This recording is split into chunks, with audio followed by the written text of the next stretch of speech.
Episode 2 Kailash पर्वत और गिजा pyramid का रहस्य। दोस्तों, पिछले वीडियो में हमने शिवलिंग के रहस्य को जाना था। इस वीडियो में हम जानने वाले हैं कैलाश पर्वत और गिजा के पिरामिड का रहस्य। यह तो हम सभी जानते हैं कि प्राकृतिक संरचना कैलाश पर्वत सबसे प्राचीन है। इसके बाद ही गिजा के पिरामिड बनाए गए। पर मिस्र का और भारत का क्या संबंध था और क्या इसके पीछे क्या रहस्य थे, यह आप जान सकते हैं केवल सनातन धर्म के माध्यम से। सनातन धर्म को बताने वाले हमारे पूर्वज इसकी बारीकियां को जानते थे। इसलिए सबसे पहले जानते हैं गीज़ा के पिरामिड की संरचना के रहस्य को। गीज़ा के पिरामिड आज भी अपने आप में बहुत बड़ा रहस्य बने हुए हैं।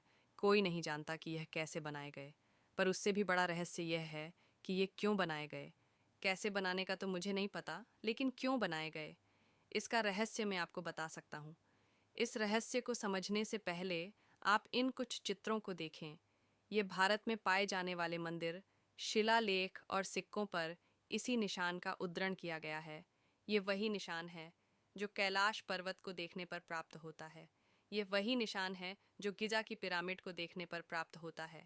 क्यों बनाते थे हमारे पूर्वज इस निशान को? दोस्तों, मैं आपको बताना चाहता हूँ, यह कोई साधारण निशान नहीं, बल्कि स्वर्ग का द्वार है। जी हाँ, स्वर्ग का द्वार, जिसे हमारे भारत के सनातन सभ्यता के पूर्वज बहुत अच्छे से जानते थे। इसीलिए उन्होंने हर प्राचीन निशानी को इसी संकेत के रूप में निर्मित किया था, चाहे फिर वह मंदिर हो या मूर्तियाँ हों, सिक्के हों या शिलालेख हो। पर रुकिए, आपको सबसे पहले स्वर्ग के बारे में जान लेना चाहिए। हमारी सनातन सभ्यता स्वर्ग के बारे में भी बताती है। यह स्वर्ग क्या है, कहाँ है और इसकी खोज किसने की, इसके लिए आपको सनातन ज्ञान का अध्ययन करना पड़ेगा।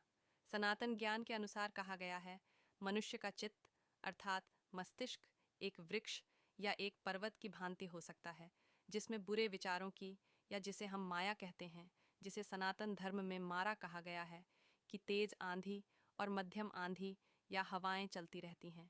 इन चलती हुई हवाओं आंधियों में वृक्ष के समान कमजोर चित्त उखड़ जाता है।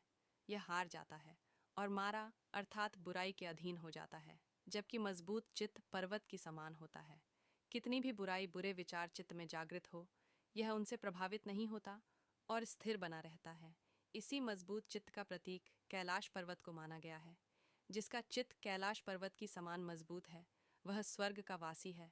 यही सनातन धर्म है। इसी ज्ञान को प्रतिरूपित करते हैं यह निशान, यह इमारतें, यह शिलालेख और यह सिक्के और यह मिस्र के पिरामिड।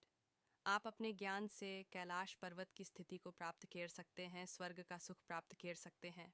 भारत और मिस्र के संबंध को जानने के लिए हमारे चैनल को सब्सक्राइब कर लें और अगर वीडियो अच्छा लगा हो तो लाइक कर दें।